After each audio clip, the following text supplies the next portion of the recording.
Islam is a comprehensive religion which has completely regulated human life, which covers aspects of faith, moral, economy, politics, society, health, culture, and so on. The study found that the development of the revolution today has given rise to various new issues in society that need clear and complete resolutions and guidelines.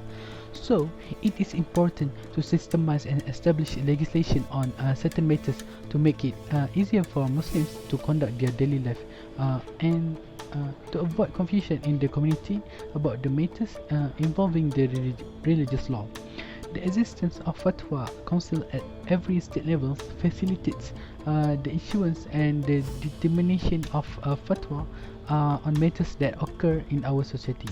This is because the public does not have the capacity and the qualifications to make a ruling on the issue except for the scholars and the academic appointed for each state. Additionally, Muslims' daily life have a correlation to ethics and law.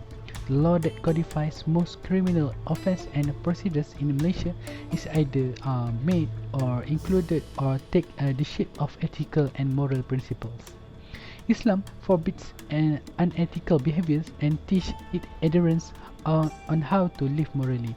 Human beings are developed and created through education according to the Islamic belief.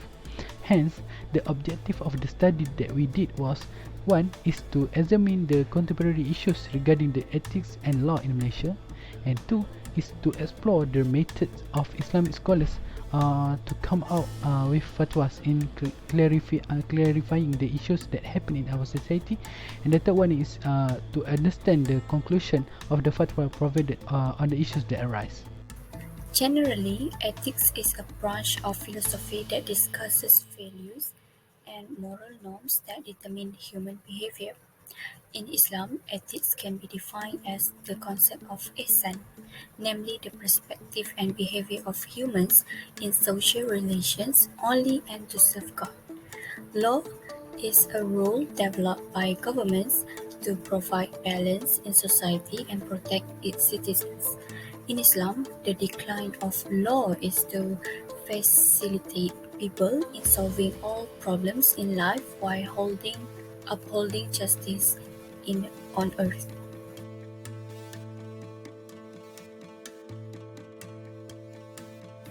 The first issue is from the concept of sexuality and gender.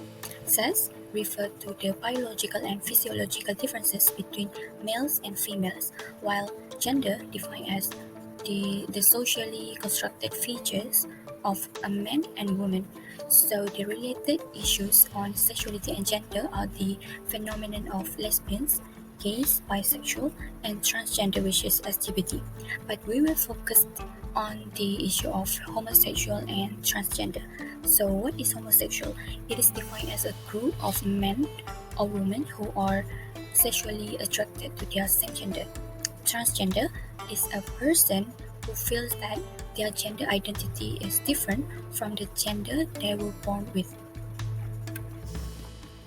There are many pieces of evidence from the Quran and Hadith that prohibit this issue, especially for homosexual and transgender.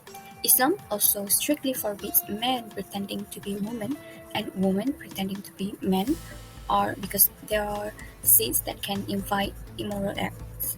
Also narrated by Imam Ahmad al-Tabrani, Abdullah bin Amr bin al-As radiallahu saw Ummu Sa'id bintu Abu Jah walking like a man with a sword tucked in her waist. And Abdullah said, I heard the Messenger of Allah (SAW) saying, which means it is not from my community that women imitate men and men imitate women.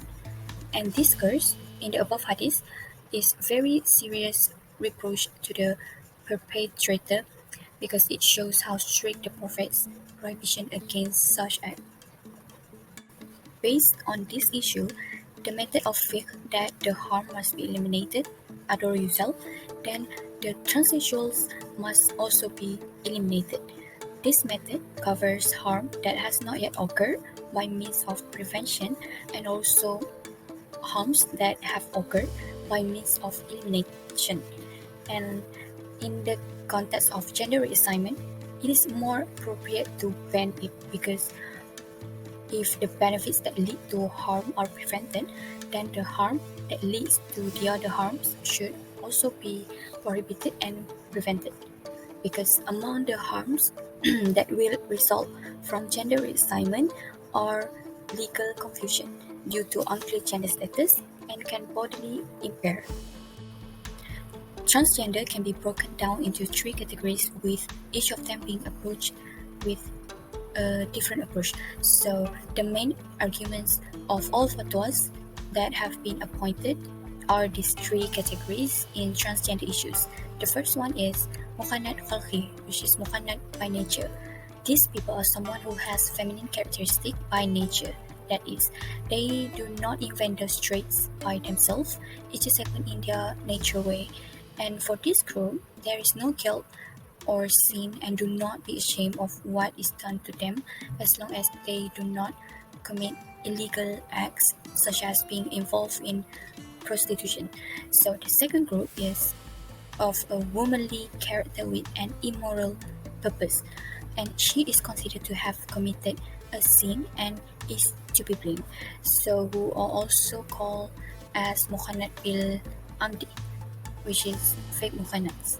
Like, they know that behavior is wrong but still doing it on purpose and have tendency towards erotic and sexual behavior.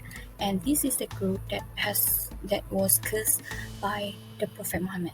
And the third term is called al-mutarajjilat, which refers to women who resemble men in terms of clothing, speech, and actions.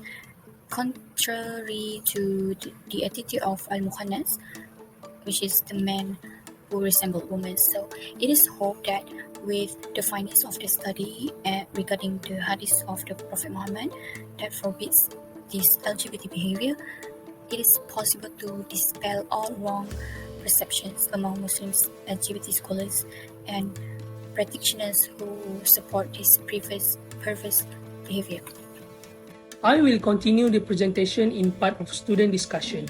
I will point out the effect of homosexual and transgender, and as we know, every Muslim has been born and created in this world in the best condition, which is man act as a man and woman act as a woman.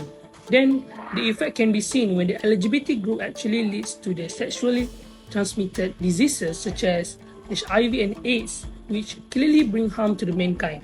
In fact, it is more frightening when Malaysia records a high percentage among young people, and according to the Executive Director of the Malaysian AIDS Council, MSC, Mr. Paramilizagan, stated that as many as 77% in the country found to be HIV positive in 2021 were youngsters from the age group of 20 to 39 years based on statistics released by the Ministry of Health Malaysia. In fact, it shows that this issue is not an issue that should be taken lightly, because the youth of this country will determine the development of the country in the future. Therefore, the joint efforts of the government, society, and the authorities in solving this problem need to be reexamined in order to prevent LGBT group expanding, which clearly an act that invites the wrath of Allah Subhanahu wa Ta'ala.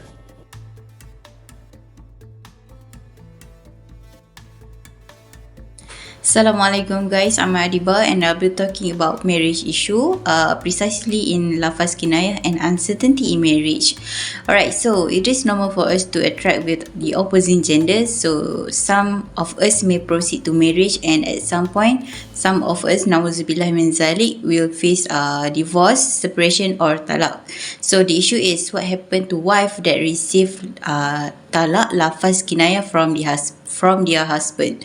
So here there are two divine evidence, one from Surah Al-Baqarah verse 229, where Allah said that divorce may be retracted 2 times, and then the husband must retain his wife with honor, or separate from her wife with grace. And second one is from Hadith Sunan Abu Dawud, Ani Nabi sallallahu alaihi wasallam qala abghadu halal ila Allah ta'ala at-talaq, means that of all lawful acts, the most detestable to Allah is divorce.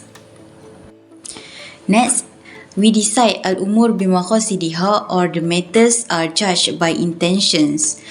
Al-umur bimaqasidiha, are one of the main legal maxim and most comprehensive among all in every situation. So giving you the situation where the husband said, I hate to see your face.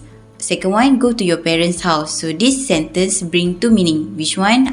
First, to divorce, and second one is to chase the wife for temporary time. Ibn Qasim briefed that kinayah is any words that connote to divorce or something from that. So in this situation, it is really depending on the husband intentions. So for example, if the husband really intend to divorce his wife, then the marriage is invalid and the wife is divorced. Or otherwise, the marriage is still valid. So we believe the maxim state judgment on all verbal and physical act by a mukallaf, sound person or a waras based on the intentions and the goals he set for. So last part is analysis of fatwa in marriage issue. So we have two fatwa here. First from Jabatan Fatwa Mufti Perlis and second one is Darul Ifta Al-Masriah. So in Perlis, the scholar believe if husband implies talak regarding what he hates for, it is solely to show traits or hatreds on things he tak like. But the talak does not fall. So basically, it is based on the husband niat. Otherwise, the talak will fall, right?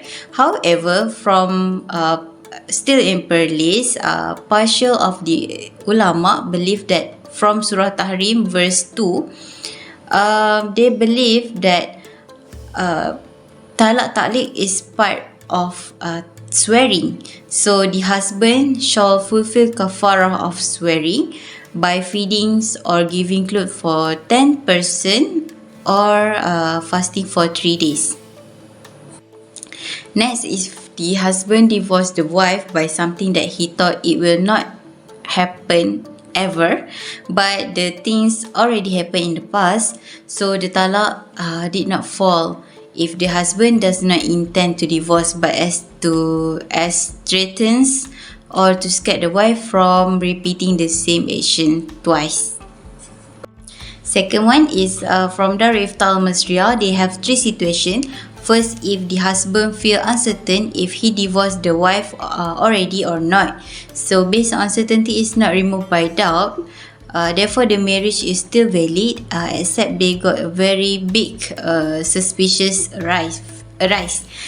Second one, if the husband feel uncertain with the divorce agreement, then the divorce did not take place in their marriage agreement.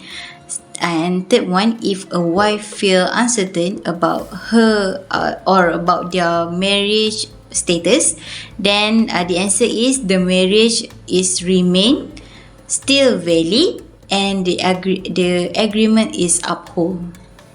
I will continue the student discussion in issue of divorce. Marriage is the action that is encouraged in Islam to further develop the descendants of caliphs on this earth. However, building a perfect marriage is not an easy matter because in every marriage, there must be differences and disputes that may occur. Besides, divorce is the action that Allah SWT hates, as stated in Sunan Abu Dawud, and it is a fact that divorce will have an impact on life in the family institution. The effects that give a very big impact is on the children born in the family, especially on the psychological stress for young children who are still in growing up process.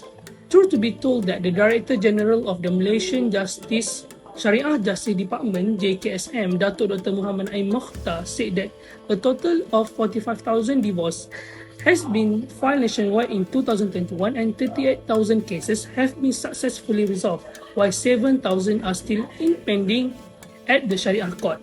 These statistics show a situation that needs to be taken seriously by all parties in Malaysia, especially Muslim, and it has been a responsibility for the spouse to help each other in building a harmonious family, and hence it is very important to prepare yourself with marriage knowledge, especially men that will be the leader of the family institution.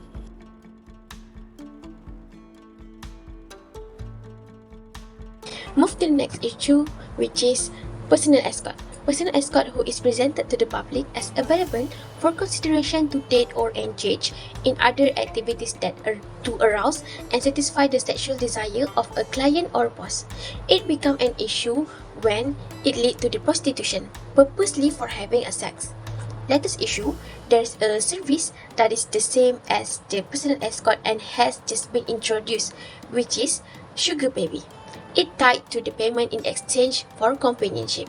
If we can look back, the fact is there is no difference between this act and prostitution. Sugarbook, semua pihak perlu memainkan peranan.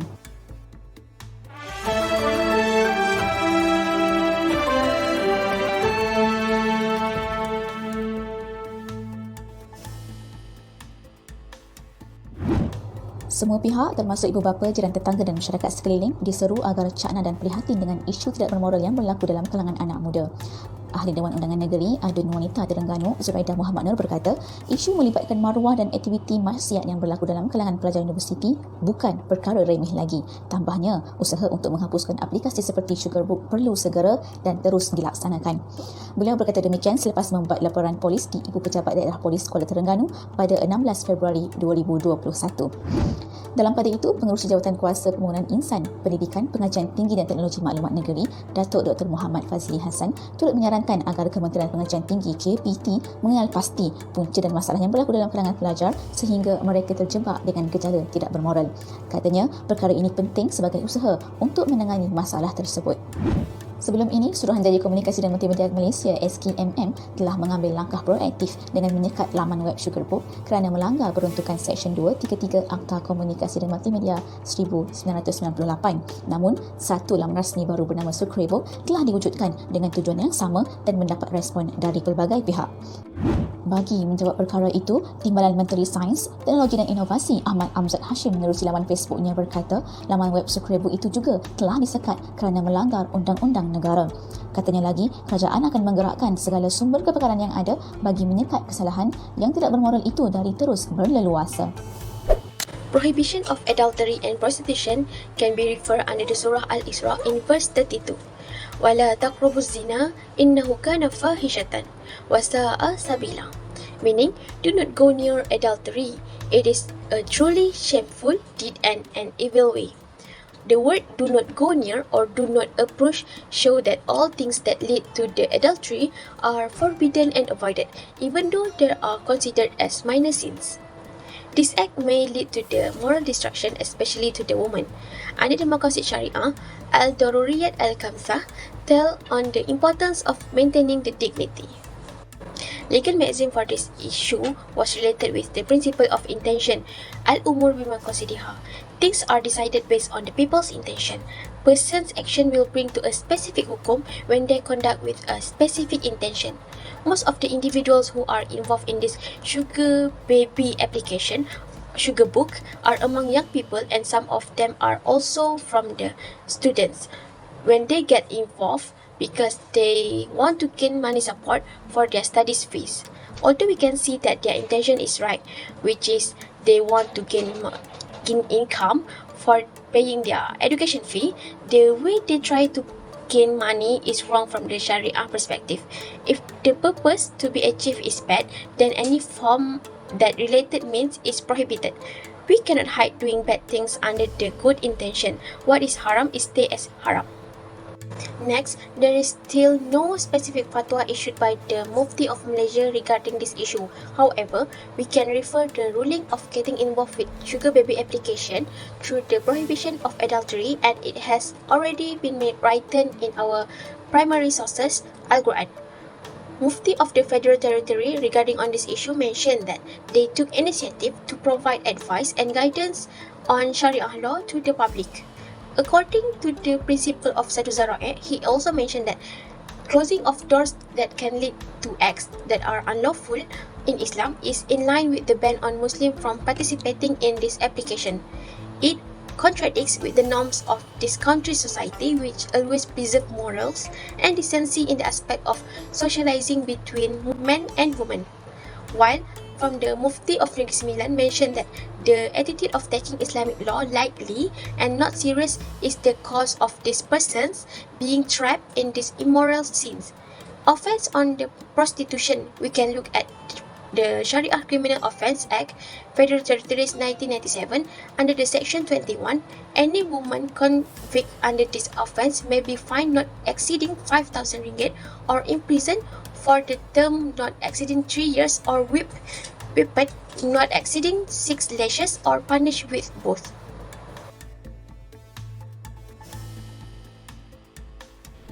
From our side, we can see that nothing good can be gained by personal escort because it does a great deal of harm to society. Islam expressly forbids it since a man and a woman can only have a romantic relationship once they are married. The Malaysian community, particularly Muslims, needs to take this issue seriously because it undermines the morality of the young generations and promotes adultery in the country. Adultery is forbidden in Islam according to the verse 32 of Surah Al-Isra that is mentioned before. We should be concerned about the surrounding situation that affects this type of sensitivity as Malaysian citizens who are aware of the culture and the norms of the society. To address this problem head-on, the government through the Ministry of Higher Education to improve moral and ethical education for the next generation and to stop this immoral behavior from taking place in our society. People need to go back to their roots of a strong sense of identity and religious appreciation. Any difficulty can be overcome if each person possesses a powerful and unyielding means of defense. However, since there are external causes that also contribute to this harm, which are financial stress, hedonism, and a materialistic culture, we cannot place the blame only on the parties involved.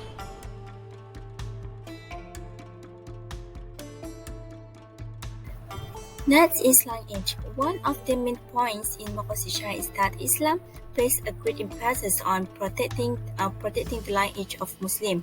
That's why descendants must be preserved in order to maintain society's social system. Under the lineage part, we choose family planning as an issue. So here is a hadith related to that, which means we used to do azal during the time of Prophet Muhammad SAW while the Quran was being revealed. In the problem of planning and the issue of birth control is something that happened in time of Prophet Muhammad. And that time there were Sahaba who planned a family in a way called azal, which is the act of releasing semen outside the wife's vagina with the aim of preventing the wife from becoming pregnant. And this matter was asked of the Prophet, but he did not forbid it, nor did he encourage it. Alright, so what you know about Ad-Daruriyah? Practically, things that bring harm in human life should be removed or avoided, such as difficulties, hardship, and damage that can bring back implication. The first method that was used in this family planning context is prioritizing the most important things over the important things. This method instructs and notes that when confronted with a matter that conflicts with each other, one should consider which of the two matters is the most important.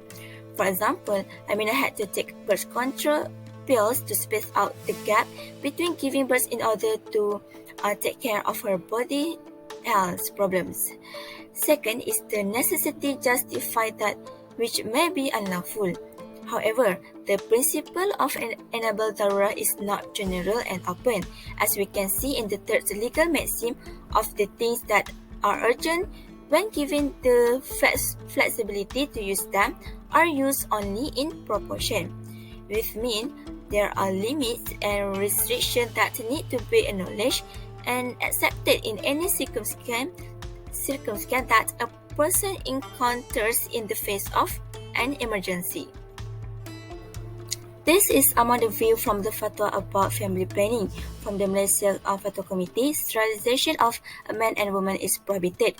Also, the privatization of births and limiting the number of children is prohibited unless there is a reason permitted by Sharia for an individual. Lastly, family planning from the aspect of health, education, and well-being of family through the methods not included in 1 and 2 is permissible. There is also the same view from OIC, which is it is prohibited to deprive the ability to reproduce for a man and woman. Exception is given to disparate situations stated by Sharia. Meanwhile, it is permissible to control the ability of reproduction, which does not give a permanent impact with the purpose of extending the time between pregnancy and stopping it for a certain period of time if there are a necessity for it according to Sharia and with the agreement of both parties on the condition that the intervention method is not harmful and in according to Sharia, as well as it is not harmful towards the existing child in the mother womb. Thank you, Huda.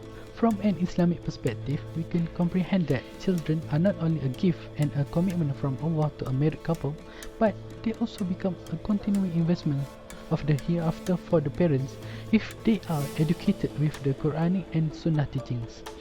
Children must be cared, adored, and fully appreciated, possibly because they are such a priceless gift from Allah. However, we must also consider our capability as parents. If we are unable to raise many children, we can practice Tanzim al-Usrah or family planning. More specifically, Tanzim al-Nasal or planning for children and Tahdid al-Nasal or restriction of children should also follow the guidelines set forth in Sharia. Islam forbids Muslims from harboring the belief that the offspring they produce would lead to poverty. This is because it is an act of disobedience toward God. Therefore, one should put their trust in Allah since He will give nourishment to whomever He please. The husband and wife must also consent to the family planning and it must not harm the couple, especially the wife. Male and female sterilization is forbidden according to the 12th Muzakarah ruling on January 20, 1977, which established the law on the family planning. Next, it is against the law to prevent or restrict the number of children, except for personal circumstances as prescribed by Sharia. As a conclusion, there are 4 contemporary issues has been pointed out in this presentation, which is homosexual and transgender, tackling in divorce, sugar baby as well as family planning. The conclusion of fatwa for the issue of homosexual and transgender is completely haram and even considered as one of the major sins because it has been found in the Shari text that Allah Subhanahu wa Ta'ala curses the person who does it. The fatwa from Mufti Federal Territory and the Fiqh Council of North America also clearly stated that these unethical actions are haram and each gender has their own fundamental function. Then, in the issue of divorce on part of taklid, Mufti police conclude that the action is based on intention, which is based on al-umur bimaqasidiha, that matters are judged by the intentions, as well as Dar al-Ifta Missouriah explained in the principle of certainty is not removed by law, that the marriage still valid except certain and huge suspicion arise. In addition, there is still no fatwa that give a specific conclusion to the sugar baby issue. However, the issue is linked to adultery, where the law has established it as haram because it is clear in the Quran, and the Mufti of the Federal Territory has taken the initiative by giving an argument based on the principle of Sadr Zara'i, which is the closing of doors that can lead to the acts that are unlawful in Islam. And it is applied to the banning of the application of sugar baby for Muslim. Besides, on family planning issues, it is permitted based on fatwa of the National Council and Majma' al-Fiqh al-Islami al-Duwali for the reasons of darurah, especially if existing harms such as suffering from risky diseases and infectious diseases of surgery. In fact, the issues within the scope of sexuality and gender, marriage, personal escort, as well as lineage are crucial issues to be explored and analyzed because it is related to our life as Muslims, which indirectly make us a more knowledgeable and diligent Muslim in living life as a pure servant of Allah Subhanahu wa Taala. Thus, these issues can be well researched thoroughly with the existence of authoritative bodies in Malaysia that manage the religious affairs, such as the State Islamic Religious Council and the National Fatwa Council. I think that's all from us. Thank you.